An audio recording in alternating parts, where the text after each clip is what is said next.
Del artículo de Máximo Gorki, Vladimir Ilich Lenin. Vladimir Lenin ha muerto. Incluso algunos de sus enemigos admiten honestamente.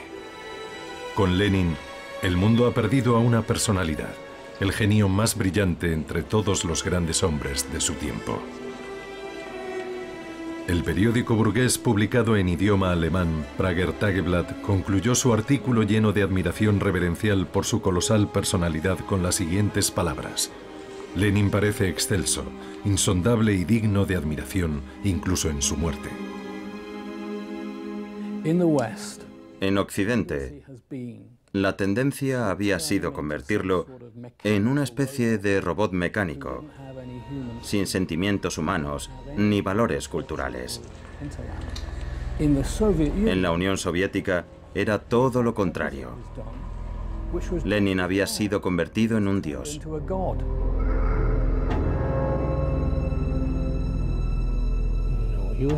Era un revolucionario poseído por una idea, llevar a cabo una revuelta social. El precio a pagar no importaba, era un fanático.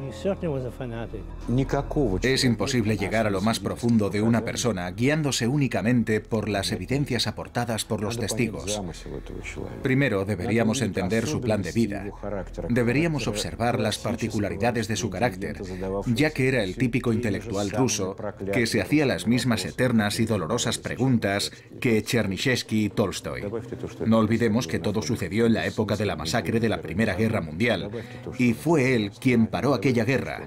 Y debemos tener en cuenta que se propuso crear una comuna de París en un territorio que ocupaba una sexta parte de la Tierra. Era un plan titánico, y estuvo muy cerca de conseguirlo.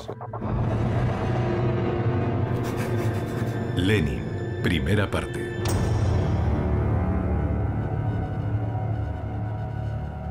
La noche del 25 de octubre de 1917, las patrullas recorrían las calles de Petrogrado.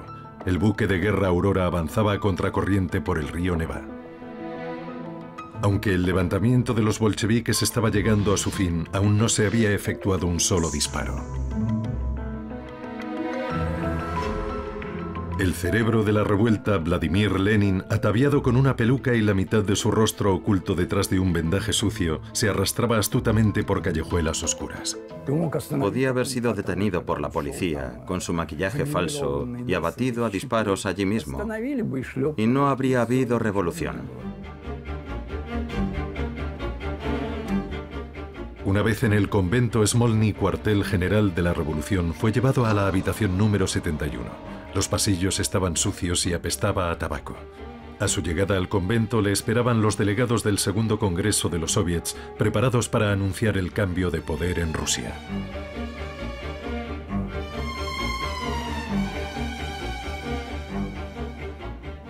Por la mañana todo estaba hecho. Lenin dijo: una transición demasiado abrupta desde la clandestinidad al poder. Y luego añadió en alemán: mi cabeza da vueltas. Era un teórico y en realidad nunca había participado en ninguna actividad revolucionaria o en algo parecido. A las 10 de la mañana el Comité Militar Revolucionario emitió el discurso de Lenin a todos los ciudadanos de Rusia. La causa por la que el pueblo ha luchado, la abolición de la propiedad terrateniente, el control de los trabajadores sobre la producción y el establecimiento del poder soviético, se ha conseguido. La dictadura del proletariado había terminado con la vieja máquina del Estado. Entonces comenzó el fiasco de Lenin.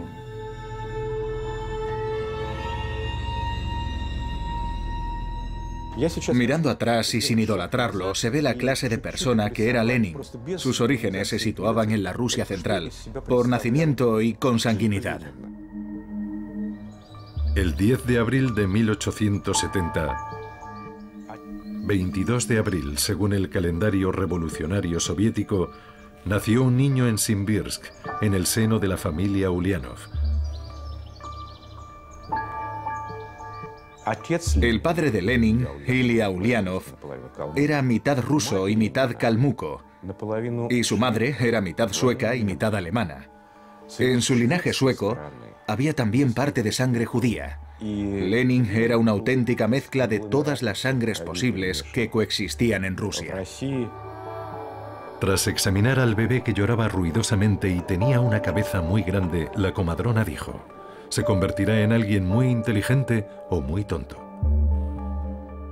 Varios días después, el padre superior de la Catedral de San Nicolás bautizó al bebé con el nombre de Vladimir.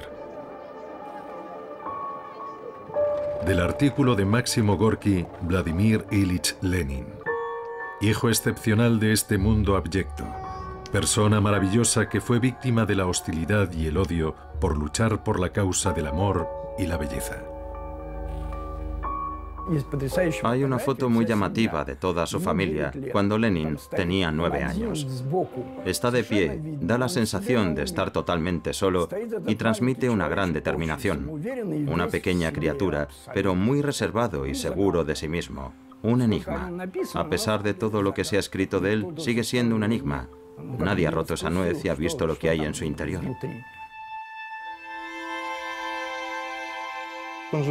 Creció en una familia llena de amor. Su madre los adoraba.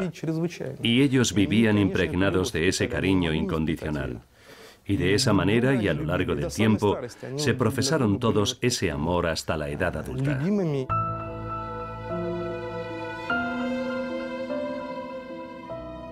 Eran 6 hijos: Ana, Alexander, Vladimir, Olga, Dmitri y María. Ilia Nikolaevich era una persona acomodada, pero los Ulianov llevaban una vida modesta. Era uno de los principios de su madre. Vivía una vida aislada. La casa estaba amueblada con un estilo sobrio. El único objeto lujoso era una gran biblioteca que contenía obras clásicas y las últimas ediciones de la literatura moderna. Se puede decir que Ilia Nikolaevich era una persona leal al régimen. De hecho, se convirtió en consejero de Estado y fue condecorado con la Orden de San Estanislao de primera clase, equivalente al grado de general en la vida civil. Era una persona muy conocida en San Petersburgo y no desconocida para su majestad. Sasha Ulianov era considerado un niño con un gran talento. Se graduó en el instituto con medalla de oro y entró en el Departamento de Ciencias Naturales en la Facultad de Física y Matemáticas de la Universidad de San Petersburgo. Un documento muy interesante ha sobrevivido hasta nuestros días. Una redacción del estudiante de instituto Alexander Ulianov sobre el tema «Cualidades que necesitas poseer para ser útil para la sociedad y el Estado». Honestidad, aplicación, firmeza de carácter, inteligencia, conocimiento. Nos enseña los valores que Ilia Nikolaevich y María Alexandrovna habían inculcado desde bien pequeños a sus hijos.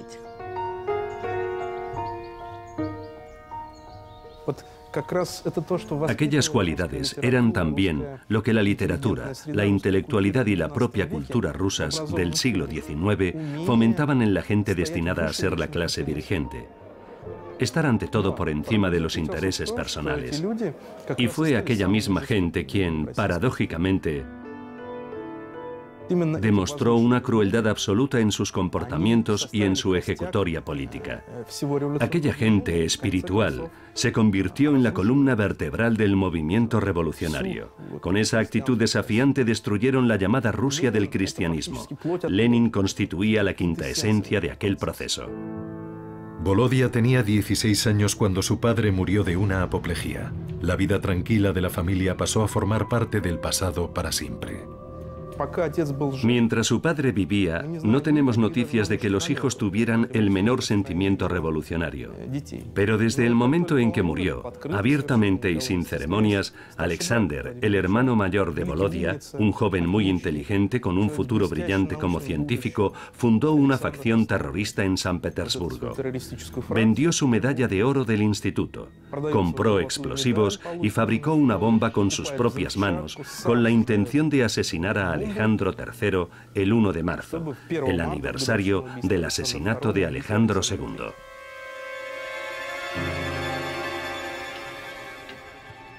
Alexander Ulianov fue arrestado junto a otros participantes del fallido regicidio.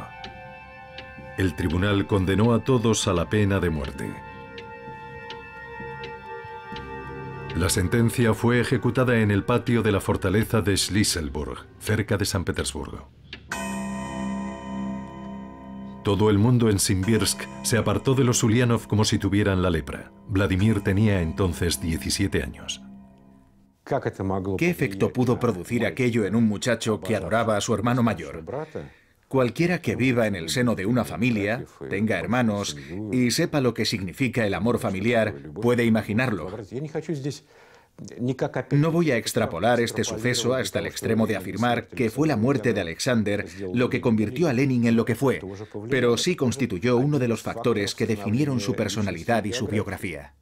Fue una tragedia familiar, y Vladimir entendió que entre la familia Ulianov y el gobierno del zar se había producido una brecha insalvable. Mientras estaban en marcha las vistas judiciales, Volodia estaba haciendo los exámenes de graduación en el instituto. A pesar de todo, obtuvo unas excelentes notas. Pero al ser hermano de un criminal no tenía derecho a estudiar en Moscú ni en San Petersburgo. Por ello fue matriculado en la Facultad de Derecho de Kazán. 3 meses más tarde fue expulsado por participar en manifestaciones estudiantiles. Las ideas socialistas y el espíritu revolucionario que él acogió representaban el espíritu de la época, y era normal que un joven estudiante los admirase. Era un representante típico de lo que se conoce como la juventud iluminada rusa de la década de 1880. Protestaban contra las tradiciones, contra el poder imperialista, contra el zarismo.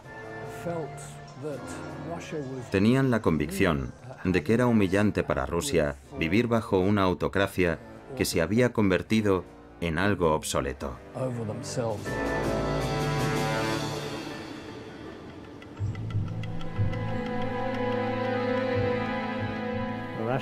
Rusia era un país eminentemente agrario. El 80% de su fuerza productiva y su población eran campesinos.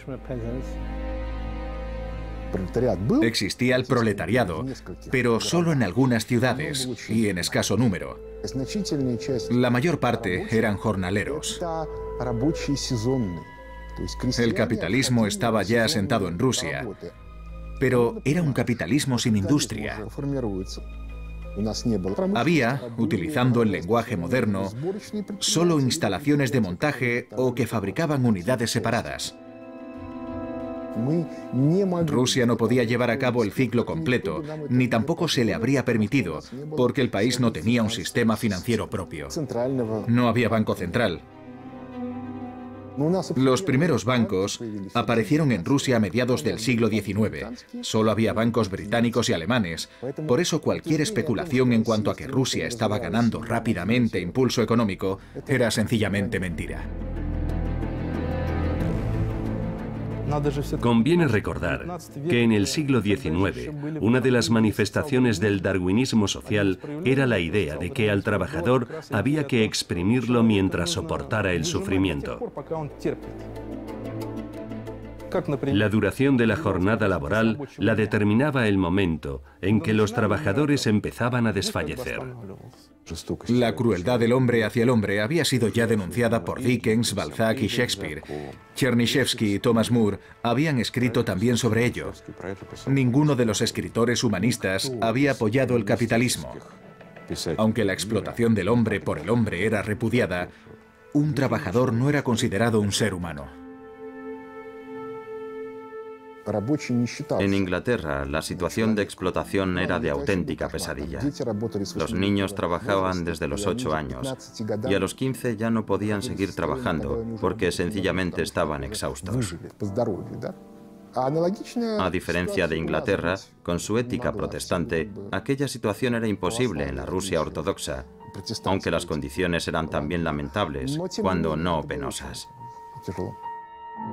La cruel situación mundial provocó la aparición del marxismo. El marxismo sostenía que los trabajadores y sus patronos no llegarían nunca a un entendimiento. El filósofo y economista alemán Karl Marx llevó a cabo un análisis crítico del capitalismo y formuló la teoría de la lucha de clases. Su libro El Capital fue traducido al ruso y publicado en Rusia antes del nacimiento de Vladimir Ulianov. Se convirtió en la Biblia de muchos socialistas que expresaron su interés por el naciente proletariado. Esta sociedad es injusta y ninguna reforma puede ayudar a corregir los defectos del propio modelo. Por eso la revolución es tan necesaria.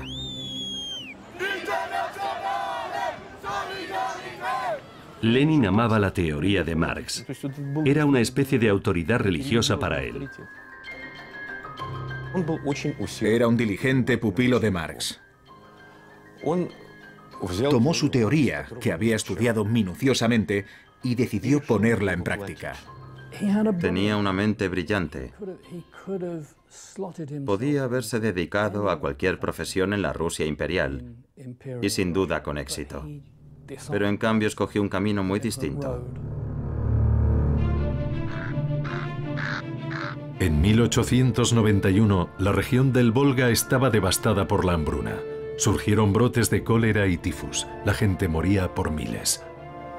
Ana Ulianova compraba medicamentos para dárselos a las personas enfermas. Vladimir rechazó de plano seguir su ejemplo. Aconsejó a sus amigos que no dieran dinero o hicieran aportaciones a la gente que sufría. ¿Por qué?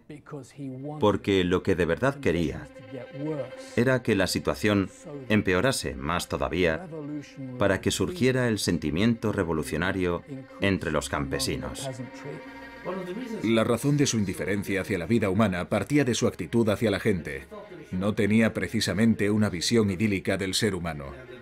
Solo esperaba que el nuevo sistema social engendraría nuevas personas, sin los defectos que poseían sus contemporáneos.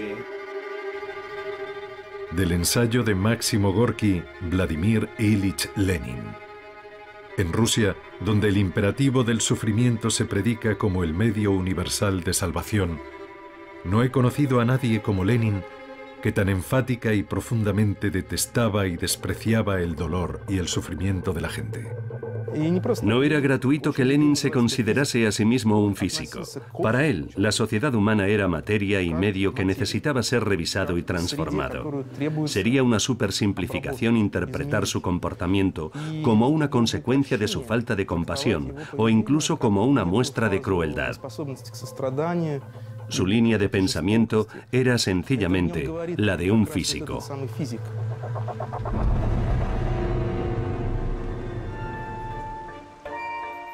En 1893, Vladimir se trasladó a San Petersburgo.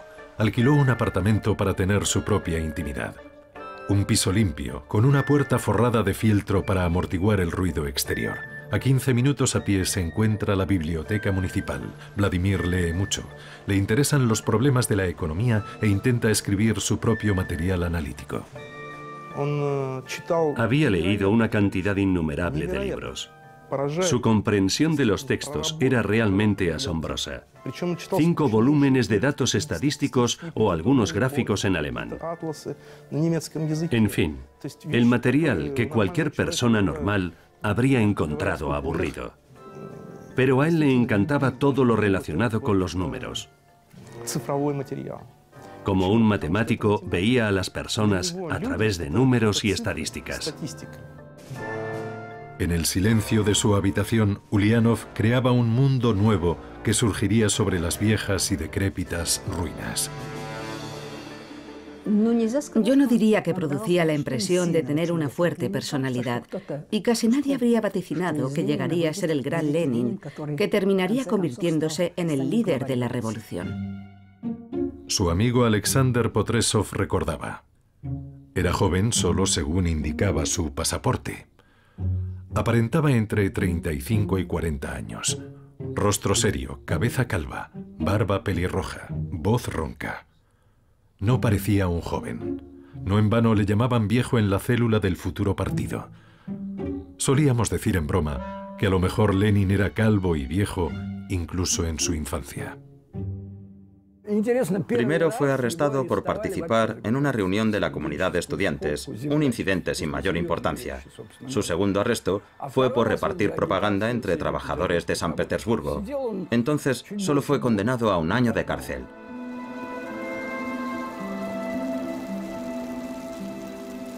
Escribía regularmente cartas a su familia, comunicándoles que su estado de salud era satisfactorio. y que debían traerle diariamente agua mineral para su delicado estómago. El propio Ulianov dormía 9 horas al día. Podía trabajar en la biblioteca de la cárcel y casi terminó su Desarrollo del capitalismo en Rusia.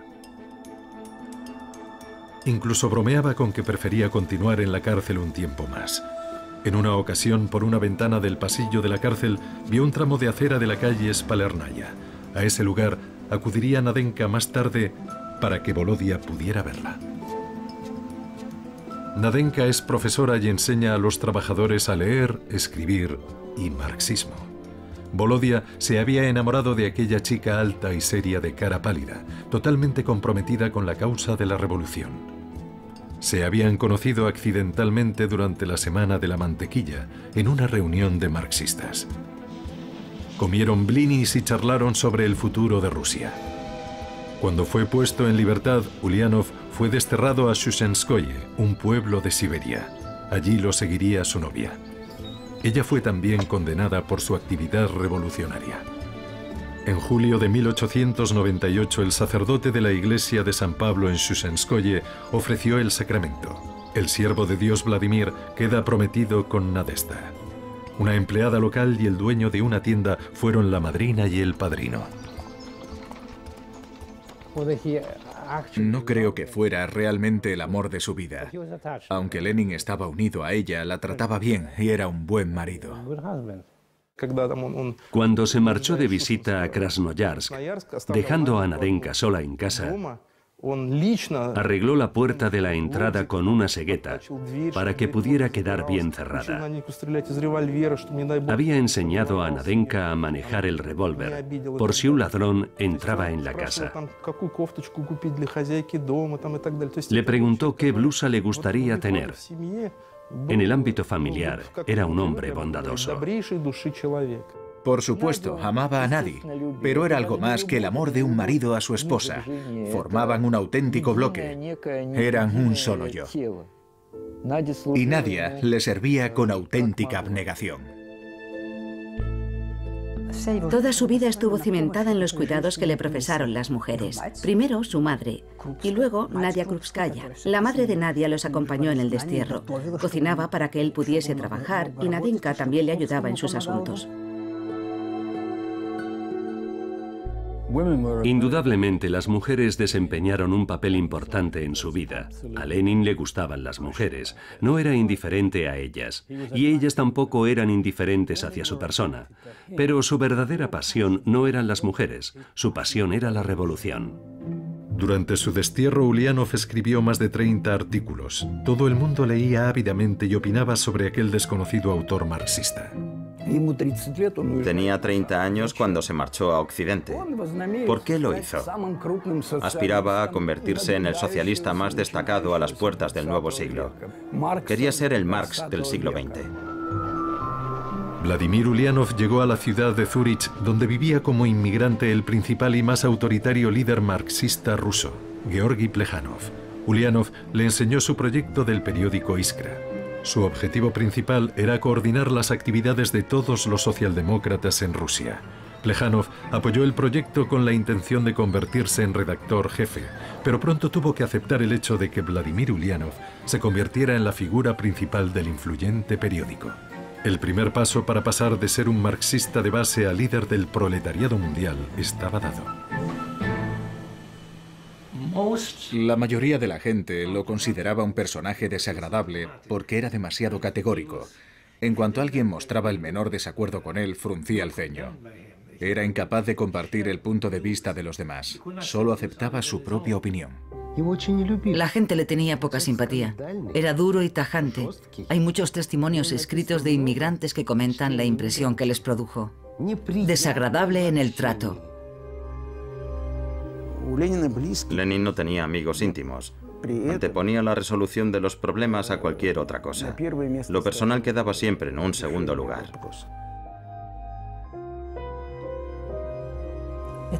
Él era siempre la figura central. De hecho, no confiaba en nadie. Solo recurría a la gente cuando necesitaba ayuda. Cuando su esposa cumplió su destierro, Vladimir la convocó en Zúrich, pero nadie fue a buscarla a la estación. Tampoco lo encontró en las señas que éste le indicaba en sus cartas.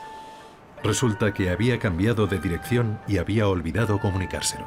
Finalmente Nadia encontró a su marido.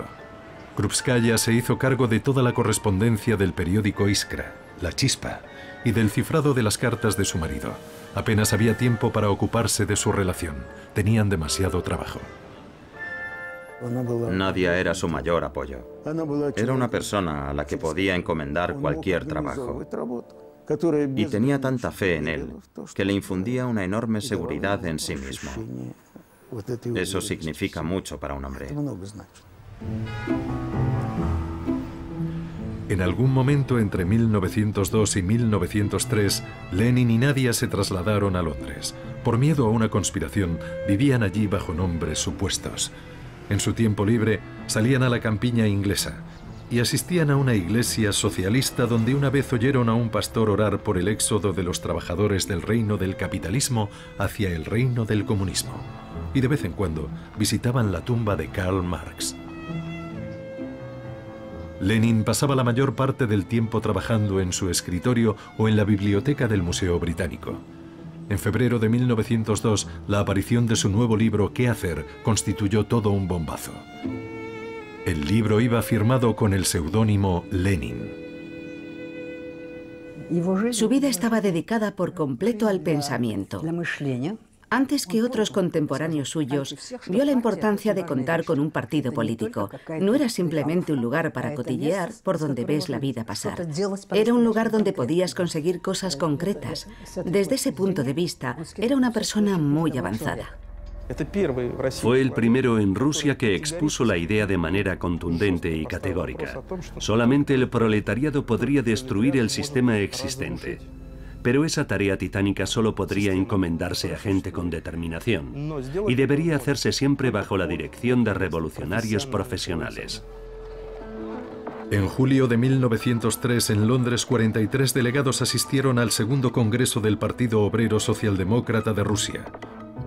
Al primer congreso celebrado en Minsk habían asistido solo 9 delegados y todos habían sido detenidos. Entonces el partido no llegó a fundarse. Esta vez los marxistas se reunieron en la calle de Southgate Road, en una capilla cuyo pastor era un devoto socialista. Pero se sintieron incómodos en aquel ambiente religioso y decidieron trasladar sus sesiones al Club Comunista de la calle Charlotte. Las autoridades británicas pensaron, esta gente no supone ninguna amenaza para los intereses británicos. Y la policía consideró totalmente innecesario impedir los actos. Finalmente, en Londres se fundó el Partido Socialdemócrata con su propio estatuto y programa revolucionario. Sus principales objetivos eran la lucha en pro de la dictadura del proletariado, el derrocamiento de la autocracia zarista en Rusia, la implantación de una república democrática, la instauración de la jornada de trabajo de 8 horas y la confiscación de los latifundios a los terratenientes para restituir las tierras a los campesinos. Sobre estas cuestiones la postura de los revolucionarios fue unánime. La controversia surgió cuando se trató la cuestión del consejo editorial de Iskra. Lo que estaba en juego era el liderazgo del partido. Todos estaban dispuestos a luchar por el poder. Lenin sugirió que en lugar de 6, el consejo estuviese formado por solo 3. Plejanov, Martov y él mismo a expensas de Potresov, Sasulich y Axelrod. Al final, la mayoría de los delegados, de ahí el nombre de bolcheviques, que significa mayoría, votaron a favor del proyecto de Lenin. Después de aquello, Potresov nunca le perdonaría a Lenin el haber roto de aquella manera traumática todos los acuerdos anteriores al Congreso. De hecho, a Lenin no le gustaban las intrigas. Era un calmuco demasiado franco y directo para andar urdiendo conspiraciones en contra de nadie. Prefería hablar sin dobleces. Aunque parecía un ratón de biblioteca, por las horas que pasaba enfrascado en los libros, era también pero que muy capaz de jurar como un soldado. Había algo más que rebelde en él. La tensión nerviosa tuvo un efecto nocivo en su salud. De ahí sus migrañas, el insomnio y la neurastenia. Para entonces Lenin ya se había trasladado a Suiza. Vivía en Ginebra, en el número 10 de la calle Chemin du Foyer. Después de mucho insistirle, Lenin aceptó visitar a un médico. Volvió a casa sombrío. Cuando Nadia le preguntó por su diagnóstico, respondió secamente: el cerebro. El doctor le recomendó la necesidad de aliviar durante un tiempo la tensión a la que estaba sometido, pero nunca siguió sus recomendaciones. Seguía trabajando en la biblioteca, escribiendo artículos, todo tipo de notas y cientos de cartas a diario. Estaba convencido de que se podía dirigir la labor del partido en Rusia a distancia. Cuando la correspondencia estaba lista, Lenin la llevaba personalmente en bicicleta hasta la oficina de correos. Los mensajes más importantes eran transmitidos de forma oral o viajaban ocultos en maletas con doble fondo.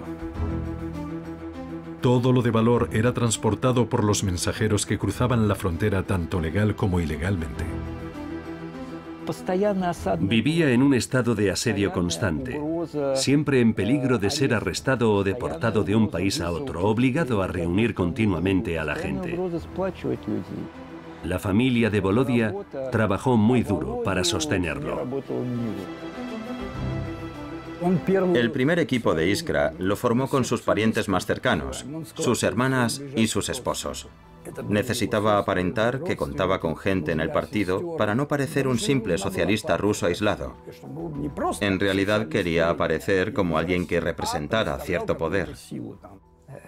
Había otros socialistas que vivían en Rusia. Ellos se encargaban allí del trabajo clandestino. Él habría continuado gustoso su trabajo en las bibliotecas suizas, escribiendo, aprendiendo y estudiando. Suelo visitar la sala de lectura de la Biblioteca de Ginebra y allí siempre pregunto por el lugar donde se sentaba Lenin. Después de vivir en Ginebra durante años, leyendo los libros de la biblioteca, todavía conservan su tarjeta de lectura. La intoxicación de los libros fue una tragedia para la intelectualidad rusa de los siglos XIX y XX. Lenin vivía prácticamente en el mundo de los conceptos, no sentía la vida real. Mientras tanto, la población rusa hervía de indignación. Muchos partidos políticos pretendían derrocar a la monarquía. Los revolucionarios sociales organizaban ataques contra los altos funcionarios. Y los campesinos estaban furiosos por no haber recibido las tierras después de la abolición de la servidumbre. Hubo una reforma en 1861 en virtud de la cual algunas tierras fueron entregadas a los campesinos, pero no todas. Algunos campesinos se vieron obligados a hacer pagos de amortización. Debían pagar por la tierra durante un periodo de 50 años. De hecho, la revolución de 1905 fue principalmente una revolución contra esas amortizaciones.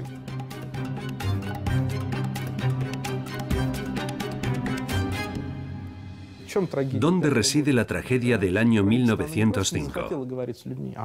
No es que el gobierno se negara a hablar con la gente corriente, es que los funcionarios no sabían cómo hacerlo. Si Nicolás II se hubiese dirigido a los trabajadores el 5 de enero, ¿qué les habría dicho? ¿Qué hubiera podido decir para calmarlos? No era solo una demanda pidiendo un aumento de los salarios. La gente exigía medidas políticas. El caso es que el zar se encontró en un callejón sin salida. Estaba plenamente convencido de que hacía todo lo posible para mejorar la vida de los trabajadores. De hecho, intentó en la medida de lo posible presionar a los fabricantes. Pero conviene recordar que Nicolás II dependía de ellos. Las fábricas producían cañones e incluso aviones. Si ejercía demasiada presión, Rusia se habría quedado sin armamento. El equipamiento del ejército era una prioridad en ese momento. El Imperio ruso llevaba un año en guerra con Japón. Tropas de tierra fueron desplegadas al extremo oriente, al área de hostilidades.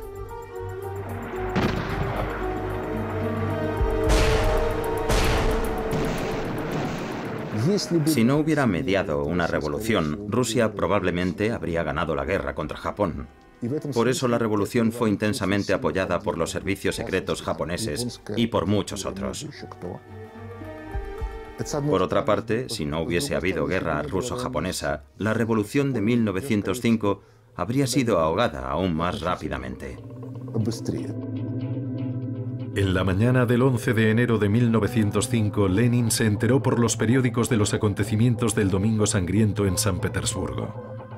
Esta noticia lo llevó a un estado de enorme excitación. Ahora nada podía detener ya la revolución. Y Lenin se sentó a escribir sus artículos en los que llamaba a los trabajadores rusos a iniciar una revuelta armada. Es una extraña paradoja. Lenin anhelaba la revolución y escribía mucho sobre ella, pero de alguna manera las revoluciones siempre estallaban en su ausencia y, sin embargo, no se apresuró a trasladarse a Rusia de inmediato. Hubo otros que sí lo hicieron, pero él permaneció esperando. Creo que hay dos facetas en Lenin bien diferenciadas. Lenin, el visionario, el que deseaba construir un nuevo mundo, y Lenin, el terrorista secreto.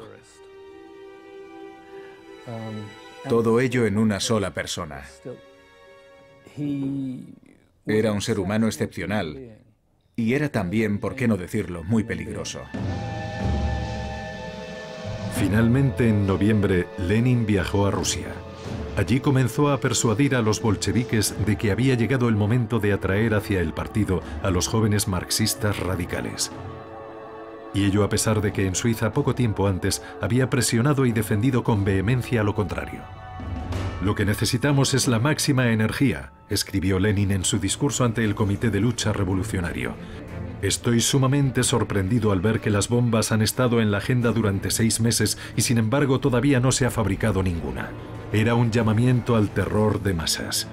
Grupos de trabajadores y estudiantes debían atacar al Estado zarista. Ese es uno de los motivos por los cuales el comportamiento de los líderes revolucionarios, desde una perspectiva humanista, por ejemplo, nos parece anormal y cruel. Pero ellos tenían su famosa consigna: sacrificarlo todo en aras de un futuro feliz, en aras de un mundo más justo.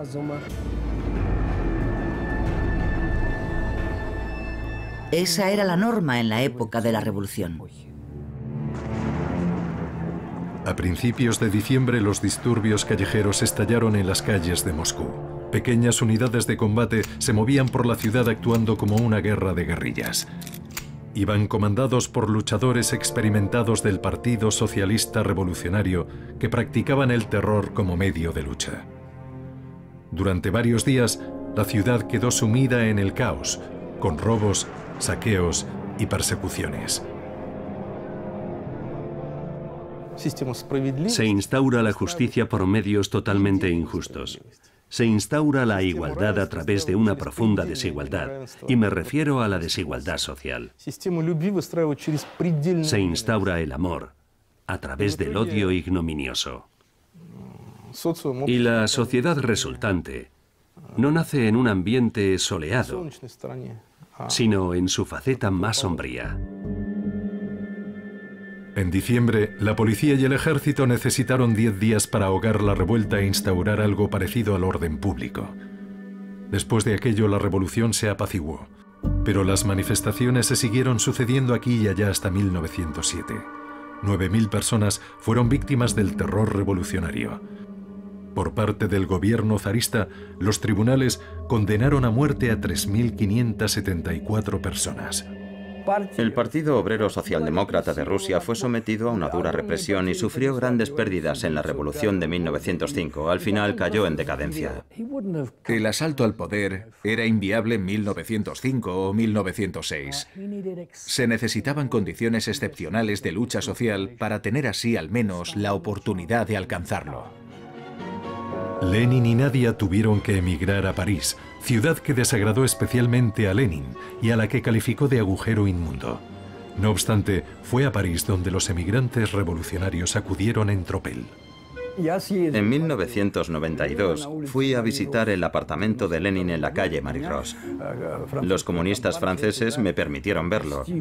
En el dormitorio vi 2 camas estrechas de hierro. Me quedé atónito. Vivía con muchas más comodidades que la mayoría de los revolucionarios en Londres, París o Ginebra, porque procedía de una familia burguesa. Nunca pasó hambre. Siempre llevaba un traje de 3 piezas y un par de botas de calidad. También utilizó recursos de la tesorería del partido, ya que nunca obtuvo mucho dinero con sus publicaciones. Su madre también le ayudó económicamente. Recibía una pensión del imperio por su marido. Resulta bastante irónico, después de todo, que Lenin estuviera organizando una revolución con la ayuda de su madre, es decir, con el dinero de la pensión de su padre, que había sido precisamente funcionario del Estado. El 26 de noviembre de 1911 en París se produjo un hecho luctuoso en el seno de una importante familia revolucionaria. La hija de Marx, Laura, y su marido Paul Lafargue se suicidaron. Al enterarse, Lenin le dijo a Nadia, si uno no puede ser ya de ninguna utilidad al partido, debería morir como ellos. Durante el funeral, Lenin pronunció un discurso. Y fue allí en el propio cementerio donde conoció a Inesa. Él tenía 41 años, ella 35. Era una mujer emancipada, muy adelantada para su época. Y desde luego actuaba como tal. Inesa Armand era de ascendencia francesa. A la edad de 15 años su familia se trasladó a Rusia. Había estado casada 2 veces y tenía 5 hijos. Y de repente se sumó a la actividad revolucionaria. Se unió al partido. Por su participación activa en la revolución de 1905, fue desterrada a la región de Archangelsk, pero consiguió evadirse y, provista de documentación falsa, huyó al extranjero. En su apartamento de Bruselas se celebraban reuniones y se ocultaban armas, municiones y literatura subversiva. Inesa llevó a cabo una agitación activa en el extranjero y se convirtió en la confidente de Lenin. No hay duda de que Lenin la amaba. Era su amante, no solo una compañera del partido. Y sus sentimientos eran sinceros. Sin embargo, en las cartas publicadas no se hacía ninguna mención a esa relación. A Lenin no le gustaba hablar de ello, y ella tampoco era probablemente una mujer muy locuaz. En aquellos tiempos no era algo bien visto. Si alguien piensa que una persona que está reconstruyendo el mundo puede ser un mujeriego, se equivoca profundamente. Estamos hablando de un hombre muy especial. Durante toda su vida, Lenin solo tuvo un amor, y ese amor se llamaba la Gran Revolución Rusa.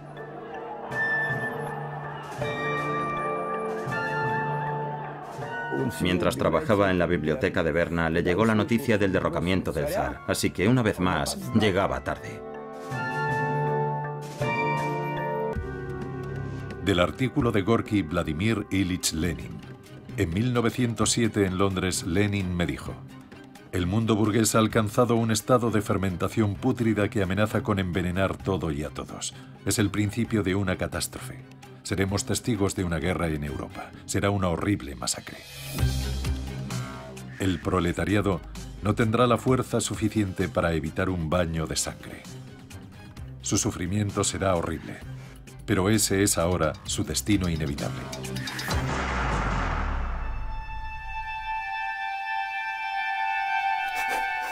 Lenin, segunda parte. El conflicto armado fue bautizado casi de inmediato como la Gran Guerra. El mundo no había conocido nunca nada parecido. Las hostilidades se extendieron a los Balcanes, Oriente Medio, el Cáucaso, Europa y África. Casi 40 países se involucraron en el conflicto. De no haber sido por la Primera Guerra Mundial, Lenin habría permanecido probablemente en Suiza el resto de su vida. Es posible que hubiera visitado ocasionalmente la Biblioteca Británica en Londres y que hubiera pasado sus vacaciones en la costa francesa o en las montañas suizas. Y seguramente también hubiera seguido criticando ferozmente el sistema burgués, pero fue la Primera Guerra Mundial lo que le dio la oportunidad. Se han escrito novelas muy duras sobre la Gran Guerra, como por ejemplo Adiós a las armas de Hemingway o La muerte de un héroe de Aldington.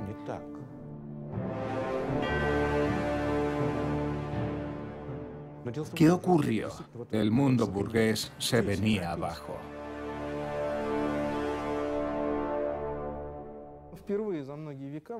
Por primera vez existía la oportunidad de ganar una guerra utilizando máquinas.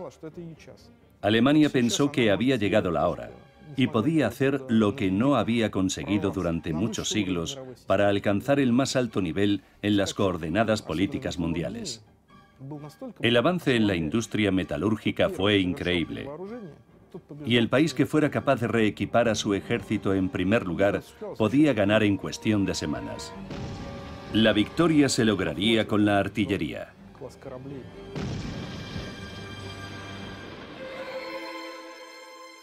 Una nueva clase de buques de guerra apareció en la Armada. Los compramos en Occidente porque no teníamos medios ópticos ni caucho. Al principio de la Primera Guerra Mundial éramos el país con la mayor deuda externa. Los empresarios fueron presionados por el Estado y los bancos. Los trabajadores, por su parte, se encontraron doblemente presionados. Aquello tuvo que ver en el impulso del movimiento revolucionario. Lenin creía que era necesaria la derrota de Rusia en la guerra. Se le puede reprochar haber traicionado a su país, es cierto. Él se consideraba un traidor. Pero muchos rusos realmente creían que una persona decente no podía ser leal a este país. El patriotismo era o una evidencia de cretinismo o una prueba de humillación ante el brutal régimen. Y Lenin seguía esa misma línea de pensamiento. La idea de Lenin era mostrar a la gente que había un problema de intereses de clase, no de patriotismo. Él no pensaba que los alemanes fueran a matar a los rusos. Consideraba que ese problema no existía en absoluto. Había que buscar las causas de la guerra y luchar no contra el representante de otra nación, sino contra el representante de otra clase. En febrero de 1917 estalló una revolución en Rusia. Antes de eso, los disturbios del PAN, marchas contra la guerra, manifestaciones, huelgas en las empresas industriales. El 27 de febrero de 1917, una huelga general se convirtió en un levantamiento armado. El ejército derrotó a los rebeldes. La Revolución de Febrero tuvo lugar porque la política imperial rusa llegó a un callejón sin salida durante la Primera Guerra Mundial. Lenin esperó a que estallase la revolución mientras residía en el extranjero. Escribía libros, traducía artículos y llevaba una vida tranquila. Y a diferencia de otros, vio que era el momento de aprovechar la oportunidad y que el final del Imperio ruso estaba muy cerca. En Rusia prácticamente todo el mundo participaba en los disturbios. Todos eran activistas de diferentes facciones del radicalismo. No había estratos sociales leales al régimen, ni siquiera la élite del Imperio ruso. Aparentemente quedaban los terratenientes y la nobleza, aunque de una forma muy precaria. Pero de repente desaparecieron. Nicolás II se encontró en un vacío absoluto. Su último movimiento, catastrófico para Rusia, fue abdicar del trono. En estos tiempos de la lucha contra los enemigos extranjeros, Dios nuestro Señor ha deseado enviar una nueva y dura prueba sobre Rusia. Los disturbios populares internos amenazan con tener un efecto desastroso sobre el devenir de esta persistente guerra. En estos días decisivos de la vida rusa, hemos considerado que lo mejor es renunciar al trono del Imperio ruso. Firmado, Emperador Nicolás.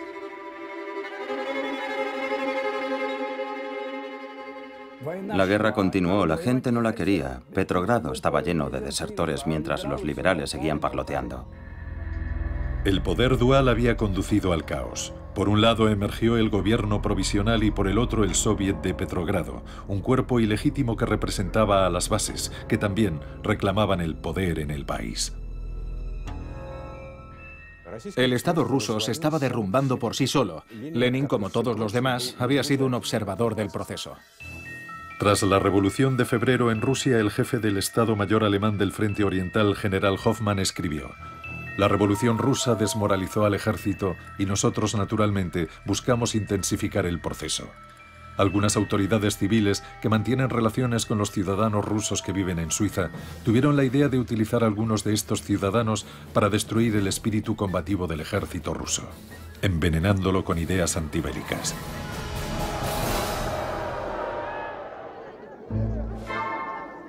Para llevar a cabo la revolución en su país, reunieron a un gran grupo de exiliados y refugiados políticos que se habían establecido en el extranjero en momentos distintos y por razones diferentes.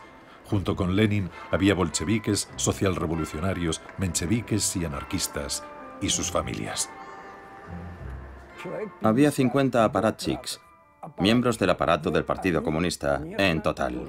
Eran muy importantes porque sabían cómo trabajar. Nadie contaba con un aparato de partido como aquel. Iban a ser transportados desde Suiza al Imperio Ruso. Técnicamente el país se encontraba en estado de guerra.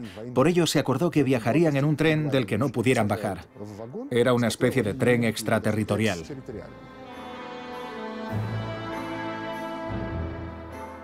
El 9 de abril, un grupo de emigrantes se reunió en la estación de Zúrich. La gente gritaba acusando de traidores a los pasajeros que se disponían a partir y clamaban que serían colgados en Rusia por provocadores.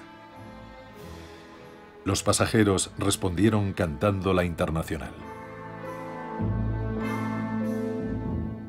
Nada más partir el tren, Lenin pidió que se dejase de cantar y se estuviera en silencio. Quería trabajar. Karl Radek se fue a fumar al baño. Cuando Lenin se enteró, montó en cólera. No quería que nadie fumara en el tren, ni tampoco que cantara o le perturbase durante la noche. Era un hombre bastante complicado para convivir con él.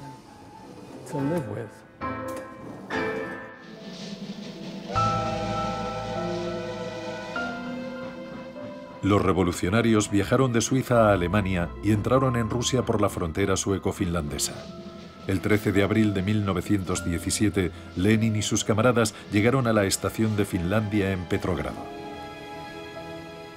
Aquella noche, el andén de la estación estaba atestado de gente que había ido a ver a Lenin como si fuera una celebridad de la época. El partido envió una guardia de honor a la estación. Cuando Lenin la vio, le dijo a su mujer: «Me van a arrestar». Parecía enteramente un extranjero. Llevaba una corbata de lunares y zapatos de tacón alto, porque quería parecer más alto de lo que era. Llevaba también un bombín, sombrero muy popular entre los empleados suizos, con la visera ligeramente doblada hacia arriba. Sus camaradas del partido le dijeron: «Vladimir Ilich, quítate esa cosa horrible». Uno de los trabajadores, un hombre desconocido, le dio su gorra, y Lenin no paraba de quitársela sin saber qué hacer con ella. Lenin pronunció un discurso corto y efusivo, ganándose de inmediato la simpatía de la gente. Poseía un extraordinario magnetismo personal. Marineros, camaradas, os saludo sin saber si creéis o no en las promesas del gobierno provisional. Pero sé que cuando os prometen tantas cosas os están engañando. El pueblo necesita paz. El pueblo necesita pan. El pueblo necesita tierra. Y ellos os dan guerra, hambre, no pan. Los terratenientes siguen siendo los propietarios de las tierras. No estaba claro hacia dónde ir, a quién creer, qué ocurriría al día siguiente. De manera que cuando aparece un hombre que dice: «Yo sé exactamente lo que hay que hacer, escuchadme y haced lo que yo os diga», bueno, esto proporciona sin duda excelentes resultados. Habéis hecho un gran trabajo. Habéis destronado al zar, pero aún no hemos terminado. Tenéis que golpear mientras el hierro está caliente. ¡Viva la revolución social mundial! Encontró las palabras que le catapultaron al poder. Cuando él proclamó todo el poder para los soviets, los demás decían cosas bonitas, pero sin efecto. Aquella noche habló ante el Comité Central y dijo: «Hagamos la revolución». Le contestaron que acababa de llevarse a cabo. «No, necesitamos hacer otra», replicó. Aunque tenía solo 47 años, pensaron que aquel viejo había vivido demasiado tiempo en Occidente y no entendía nada. Era un loco peligroso y obsoleto, pero tenía el don de la persuasión.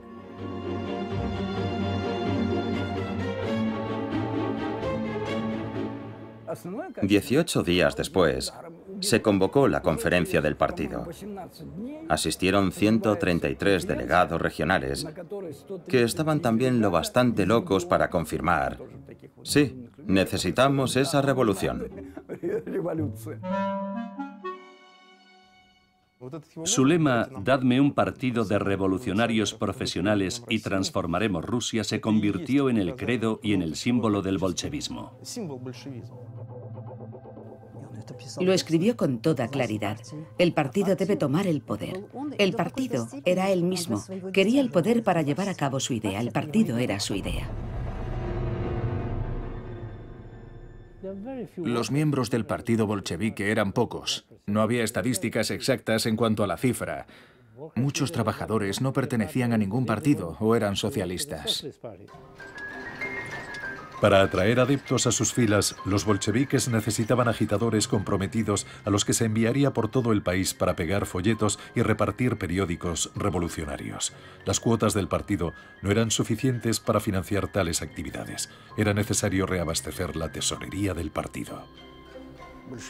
Los bolcheviques no dudaron en recolectar dinero de diferentes formas. Su trabajo era lo primero. Y el dinero no olía. Cuando Lenin ya estaba en Rusia, los alemanes continuaron financiándole. Los periódicos del partido se imprimían con su dinero. Él jamás habría podido construir el partido sin el dinero de algunos grandes propietarios que nunca imaginaron que la revolución sería posible. Francia y el Reino Unido dieron dinero abiertamente.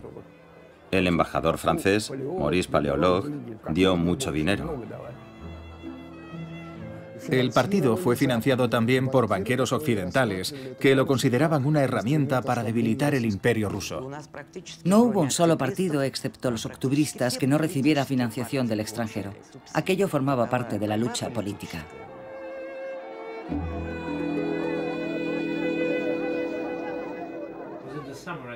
En el verano de 1917, en un mitin socialdemócrata, Tsereteli, un menchevique, dijo que no había partido en Rusia que quisiera tomar el poder. Entonces, Lenin se levantó de su asiento y exclamó: «Sí existe ese partido», dando a entender que era el suyo. Los asistentes se echaron a reír, porque sabían que su partido apenas tenía ninguna influencia. En el archivo central del partido se conserva el diario de Víctor Chernov, líder de los socialrevolucionarios. En él escribió: «Todos entendimos que asumir la responsabilidad del destino de Rusia en el otoño de 1917 significaba sangre sucia y trabajo sucio para aquel movimiento espontáneo». Dejaron vía libre a los bolcheviques y a Lenin con la esperanza de que arreglasen el desaguisado, pero no permanecieran en el poder. Entonces vendremos como caballeros con brillantes armaduras y construiremos un Estado auténticamente democrático. Y como ahora sabemos, fue una vana ilusión. El 24 de octubre, carros blindados entraron en la plaza frente al Instituto Smolny. Grupos de hombres armados ocuparon el Banco de Estado, la oficina de correos, la agencia telegráfica, las estaciones de tren Nikolayevsky y Baltic. Posteriormente fueron reforzados con marineros de Kronstadt. El buque de guerra Aurora avanzaba a contracorriente por el río Nevá y se detuvo cerca del Palacio de Invierno. A las 21:40 un disparo de fogueo efectuado desde el Aurora marcó el comienzo del asalto. A las 2 de la mañana el palacio fue tomado por los atacantes. El gobierno provisional fue arrestado. A las 5 de la mañana se proclamó el poder soviético sin efectuar un solo disparo. Su misión se culminó el 25 de octubre. El 7 de noviembre, según el calendario revolucionario soviético, habían pasado 8 meses desde abril a octubre. La tarea se había llevado a cabo de forma brillante. Será siempre y en todas partes enseñada y estudiada. Será siempre un libro de texto, un ejemplo brillante de cómo hacer una revolución. El 27 de octubre, el segundo Congreso Panruso de los Soviets de Diputados de los Obreros y Soldados formó un nuevo gobierno encabezado por Vladimir Ulyanov Lenin. La revolución ascendió al poder al cuarto estado. Lo llamamos la dictadura del proletariado. Por el bien de la humanidad, por el bien de la mayoría, exactamente para eso.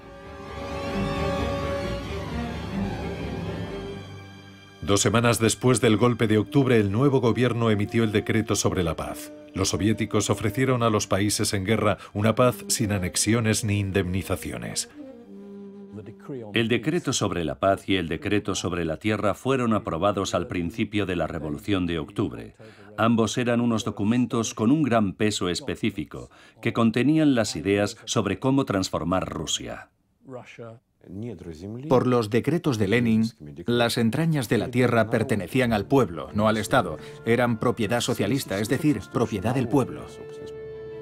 El decreto sobre la tierra legalizaba la adquisición de las haciendas de los terratenientes por los campesinos. Al conocerse su emisión, los soldados abandonaron el frente y regresaron a sus hogares. Lenin quería cambiar la forma de pensar de la clase trabajadora. No sentía amor por ella. Cuando era estudiante ya sabía que los trabajadores no estaban comprometidos con el socialismo y aquello le disgustaba mucho. La víspera del 25 de octubre, Lenin escribió que se debían crear las condiciones necesarias para que hasta un cocinero estuviera capacitado para gobernar el Estado. Solo podía conseguirse por medio de la educación. Según los datos censales de principios del siglo XX, el 80% de la población era analfabeta. A ese respecto, constituyó un grandioso resultado social. La campaña de alfabetización fue realmente el gran logro del gobierno soviético. El Politburó, liderado por Lenin, estuvo en sesión todo el día. Recibía hasta 600 llamadas abordando diferentes temas. Todavía no era un Estado totalmente establecido, sino algo difuso. Ni siquiera comía en la cantina para evitar tener conversaciones triviales. A veces se marchaba para realizar visitas a los suburbios de Moscú y hablar con los campesinos. Construyó casas de descanso para los soldados heridos. Escribió enmiendas a la Constitución. Tradujo sus propios trabajos y solicitó el aumento del número de estudiantes procedentes del proletariado y el campesinado más pobre. Elaboró un proyecto de resolución para los orfanatos. Incluso escribió notas sobre cómo cumplir en el puesto de centinela. La gente era totalmente ignorante. El país era bárbaro y analfabeto. No sabían qué decir, y él les enseñó a decir alto o disparo. Inventó señas y contraseñas. Lo hizo todo. Recuerdo que hay un documento de un agente alemán en el que dice: Lenin está trabajando como nosotros queremos, sigan financiándole. Él no trabajaba para Alemania. Todo lo que hacía, lo hacía para él mismo. Servía a la gran idea de la revolución en Rusia. Simplemente resultó que los intereses de Lenin y los de Alemania coincidieron.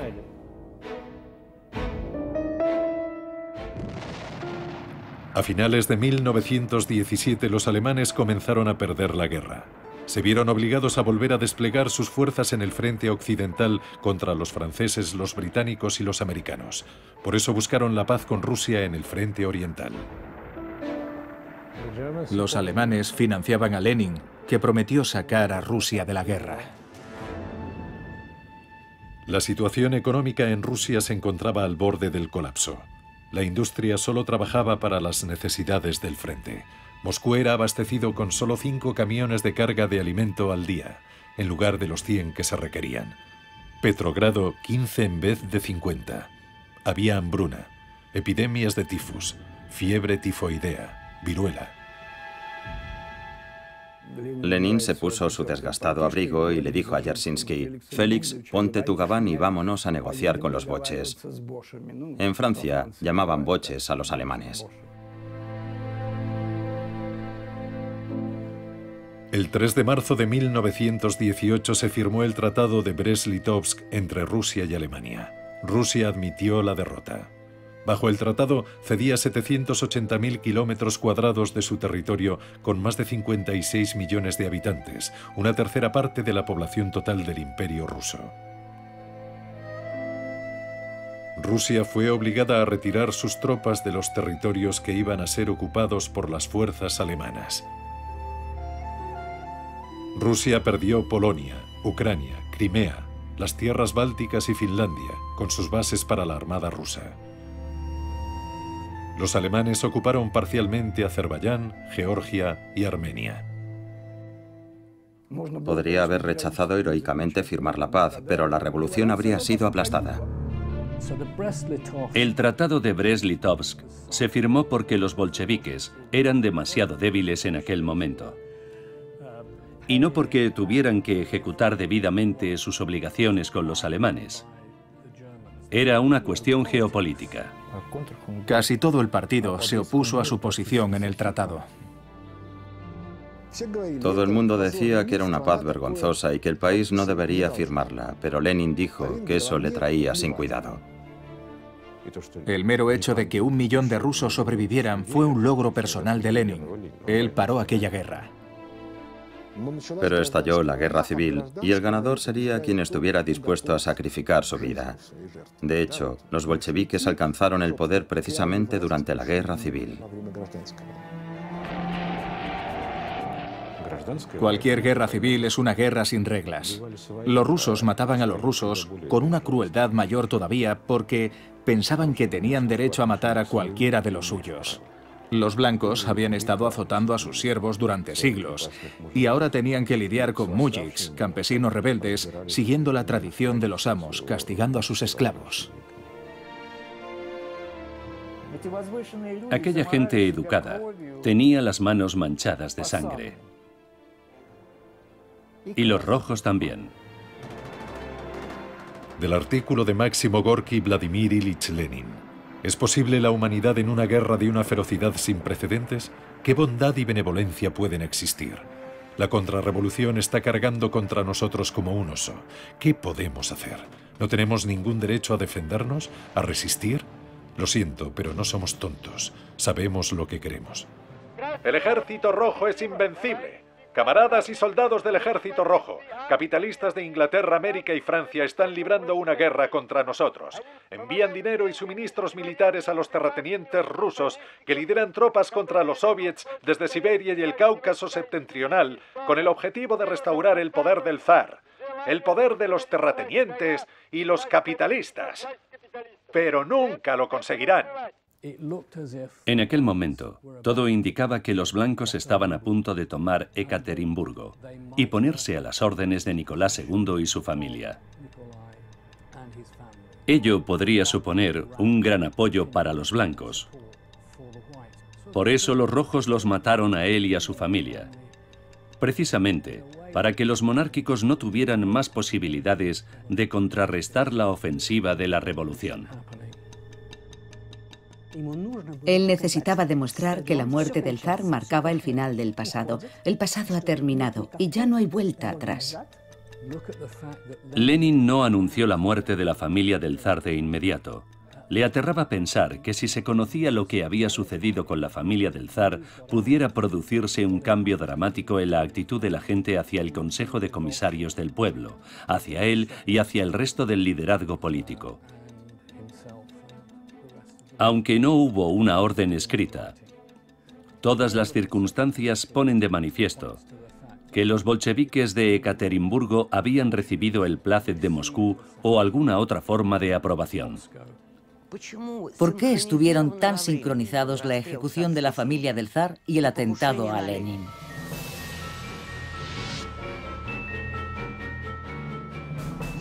Sabemos que fue la misma gente, por ejemplo, el señor Yurovsky, quien ejecutó a la familia del zar e investigó el atentado a Lenin. 2 balas quedaron alojadas en su cuerpo. Para gran sorpresa de todos, Lenin sobrevivió. Fue un milagro. Las balas permanecieron alojadas en el cuerpo de Lenin nada menos que 2 años. Corría el peligro de sufrir un envenenamiento por plomo. Por eso fue operado de urgencia. Cualquier herida se cierra de forma gradual, así que apareció una cicatriz que estaba produciéndole un evidente estrechamiento en la arteria carótida interna. El suministro de sangre al cerebro era solo posible por el lado derecho. Su estado, sin temor a exagerar, era crítico.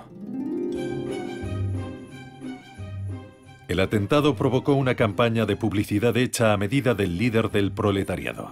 Zinoviev, su ayudante, escribió su biografía.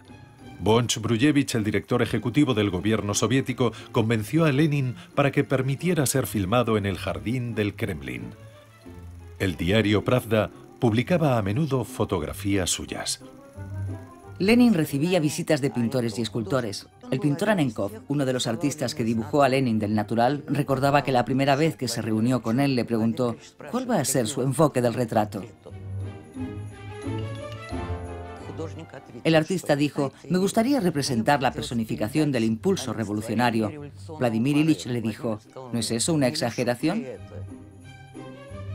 Y Anenkov contestó: mire, Vladimir Ilich, no me interesa retratar a un hombre corriente con barba. Tenía en mente un proyecto histórico no solo para cambiar a Rusia, sino para cambiar el mundo entero.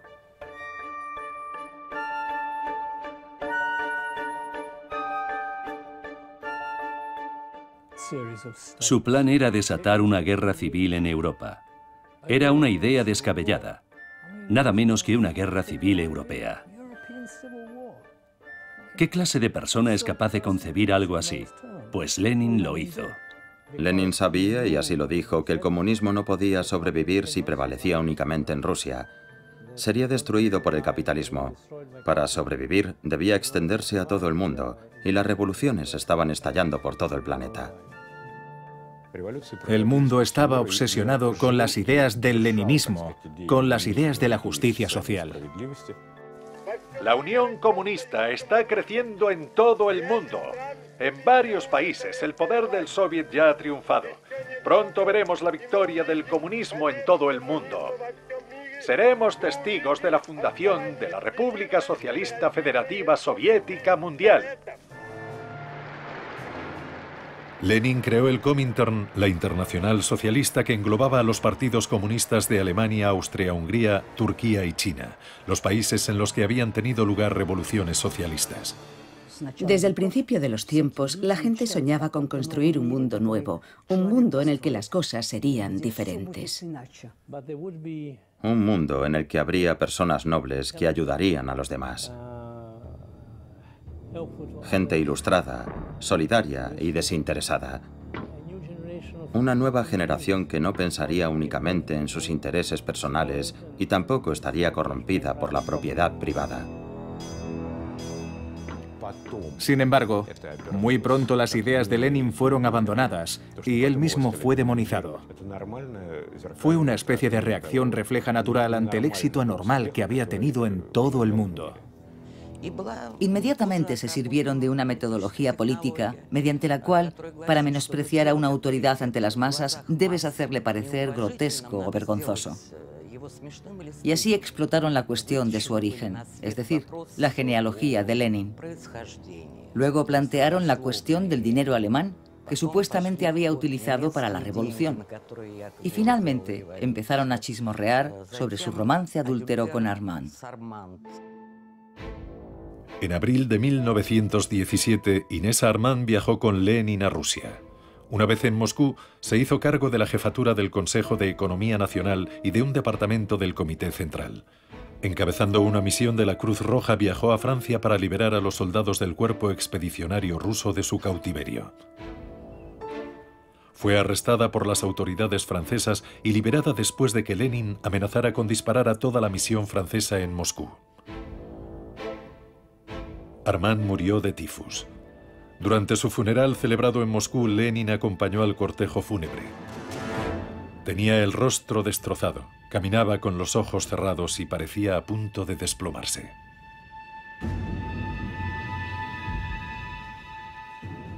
Podía derramar algunas lágrimas, pero él consideraba que eso formaba parte de su vida privada, una zona vetada, prohibida hacia los demás. En cuanto salía de esa zona emergía su otro yo, el que se prohibía a sí mismo las debilidades de un hombre. Hubo muchas personas, entonces llamadas nihilistas, que negaban la moral desde un punto de vista teórico. Esos individuos se convirtieron en los seres más despiadados de la historia de Rusia. Robespierre dijo que el terror era la forma más elevada de justicia. Lenin pensaba lo mismo. Camaradas, la sublevación kulak en vuestros 5 distritos debe ser aplastada sin piedad. Hay que colgar, y digo colgar para que la gente lo vea, a no menos de 100 kulaks ricos y chupasangres de renombre. Apoderaos de su grano, identificad a los rehenes. Hacedlo de manera que en muchas leguas a la redonda la gente vea, tiemble y grite. Ahoguemos y estrangulemos a esos kulaks chupasangres. Sinceramente tuyo, Lenin. Emplea para ello a la gente más dura que tengas.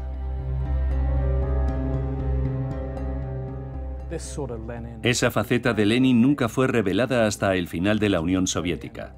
La sociedad nunca vio a Lenin desde ese prisma, el Lenin que estaba dispuesto a utilizar el terror despótico. Él sabía distinguir perfectamente el bien del mal y sabía que había traspasado esa frontera, pero apagó cualquier remordimiento apoyándose en su teoría de clases. Todo lo que beneficia al proletariado es moral. Pensó que era necesaria una gran dosis de violencia y encomendarse a una dictadura para acortar el lapso de tiempo transcurrido entre el fin del capitalismo y la creación de la Comunidad Comunista Mundial. Creía firmemente en ello. Era un genio político. Sin embargo, el patrón de sus actos era absolutamente anticristiano. Deliberadamente anticristiano. Lo que él inició fue el experimento más dramático del siglo XX, la construcción de un paraíso en la tierra estando ausente la figura de Dios. Creo que Lenin abandonó a Dios por Marx. Era un ateo militante, y lo era hasta tal punto que paradójicamente su ateísmo era casi religioso. El bolchevismo es una especie de religión. Ningún hombre puede profesar dos religiones a la vez. El que cree en Dios no puede ser bolchevique. A principios de la década de 1990, el gobierno soviético abrió los archivos secretos de Lenin. Había algunos documentos aterradores. Por ejemplo, una vez Lenin ordenó colgar a todos los sacerdotes que se mostraban renuentes a obedecer, y sus cadáveres debían exponerse públicamente para atemorizar a los disidentes. Escribió: «Disparad a los sacerdotes, a cuantos más disparéis mejor». Desde su punto de vista, la Iglesia Ortodoxa rusa era una de las organizaciones más peligrosas, destructivas y perniciosas de la sociedad imperial rusa.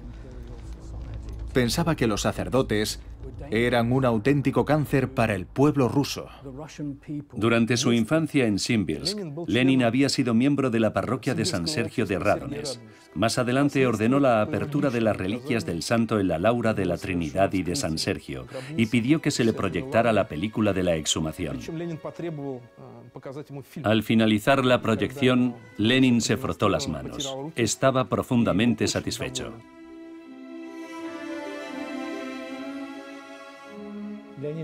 Lenin quería el dinero de la Iglesia, en la medida de lo posible, para llenar las arcas del tesoro. Solo en el año 1922, bajo el pretexto de combatir la hambruna, se confiscaron bienes por valor de 5 millones de rublos, de los cuales 1 millón se invirtió en la compra de comida para los hambrientos. Se compraron aquí y allá máquinas o grano, pero la mayor parte, como solía ocurrir en Rusia, desapareció. Entre los sectores de la sociedad que habían alzado a los bolcheviques al poder, empezó a circular la opinión de que no eran merecedores de su confianza. Estuvieron a punto de ser depuestos, especialmente por los campesinos. En 1921 comenzaron algunas revueltas campesinas, acciones en la industria y rebeliones de soldados y marineros. En este punto ocurrió algo muy curioso con Vladimir Lenin. Se dio cuenta de que en Rusia no había proletariado. Lenin pareció caer en una profunda depresión. Resultó que los cocineros no solo no querían, sino que no podían gobernar el Estado. No tenían conocimientos. Se hizo evidente que la clase obrera era perezosa, iletrada, y no estaba de acuerdo con las exigencias de la teoría marxista. En esa encrucijada, Lenin dio un giro, tan audaz como revolucionario, y también ingenuo, diría yo. Anunció la nueva política económica. Quería crear un proletariado post factum. Durante el periodo de la NEP era necesario recorrer el camino capitalista del desarrollo, del que tal vez nacería un proletariado digno de Marx. Se modificó la política industrial y se fortaleció el sistema político. Era la única forma de salvar la dictadura de los bolcheviques. Solo de esa manera, se preservó el Estado soviético. Los comercios que habían sido cerrados ofrecían ahora vinos franceses caros y la NEP se convirtió en la base económica para futuras reformas liberales, aunque fuesen hipotéticas. No tenía nada de marxismo, era puro progresismo. Sin Lenin, los bolcheviques difícilmente hubiesen podido introducir esos cambios. La NEP era muy impopular dentro de la élite bolchevique. Lenin enseñó a muchos de ellos que, para alcanzar ciertos objetivos, había que ir siempre en contra de la opinión pública. Como cuando firmó el Tratado de Paz de Brest, anunció la NEP e incluso cuando llevó a cabo la Revolución de Octubre. Siempre fue uno contra todos. Solemos olvidar que estamos hablando de un periodo de apenas 4 o 5 años en la vida de Lenin. Como Sísifo, había empujado una piedra cuesta arriba, dando esperanza a la gente, pero la piedra cayó rodando. Su idea de difundir el comunismo en todo el mundo a través del Comintern, la Internacional Socialista, no tuvo éxito en ningún lugar. Rusia iba a incendiar Europa. Y lo único que consiguió fueron algunos chispazos. Los líderes de la Revolución Alemana fueron asesinados y la Revolución Húngara fracasó. Durante los 2 últimos años de su vida fue consciente de que había fracasado. No había posibilidad alguna de cambiar la naturaleza humana. Se dio cuenta de que ninguno de sus camaradas más cercanos respondía al epítome del hombre nuevo. Estaba decepcionado con todos ellos y con la sociedad en general. Fue una tragedia para él.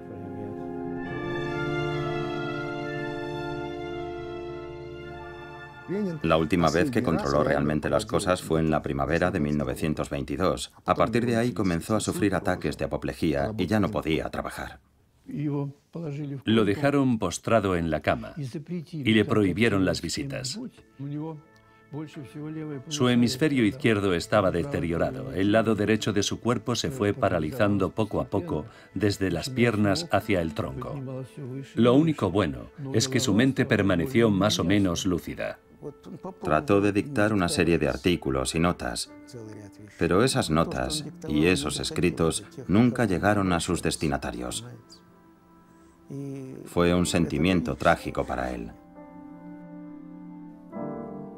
Durante 2 años, Lenin estuvo sin trabajar. Su secretario personal, Zinoviev, le traicionó. Desvió los asuntos a Stalin, ignorando el hecho de que Lenin seguía vivo. Ambos consideraban a Lenin una especie de material de desecho. Lenin era consciente de que estaba muy enfermo.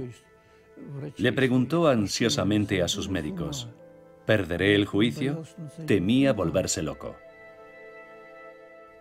Eso era muy importante para él. Estaba literalmente destrozado. En el momento de su muerte era un hombre desmoralizado. Una de las pocas expresiones que todavía utilizaba al final de su vida era «Dios santo, Dios santo». Sus médicos lo mencionaban a menudo en sus notas.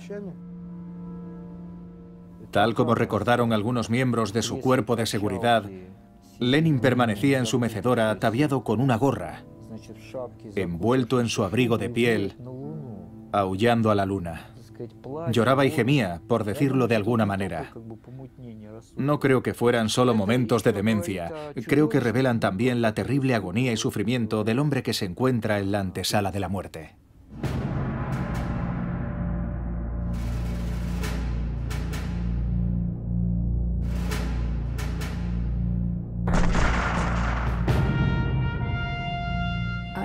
En realidad, los dictadores pueden dejarse llevar por las mismas pasiones que nos dominan a las personas corrientes.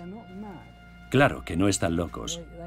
Puede que tengan alguna percepción deformada de la realidad, pero no están mentalmente enfermos. Ni mucho menos. Se parecen mucho a nosotros. Por eso son tan peligrosos, porque tenemos muchas cosas en común.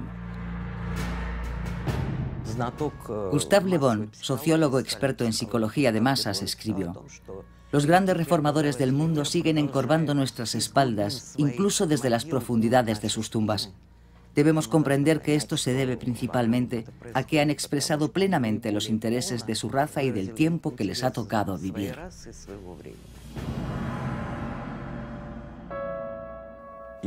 Las ideas son inmortales, las ideas no mueren. Sus planes, por decirlo con sencillez, se derrumbaron. Todo lo que logró fue radicalmente distorsionado. El camino que eligió para Rusia no se hizo realidad. No obstante, Lenin sigue siendo un símbolo de esperanza para mucha gente pobre del mundo. Demostró que los esfuerzos bien dirigidos pueden cambiar el curso de la historia para la humanidad. Es un personaje único. Su recuerdo permanecerá vivo 1000 años. Es una figura de una escala realmente planetaria. Todos esos gritos para sacar a Lenin de su mausoleo son inútiles. Da igual que lo hagan o no, nadie podrá borrarlo de la historia. Nunca. Allí permanecerá para siempre.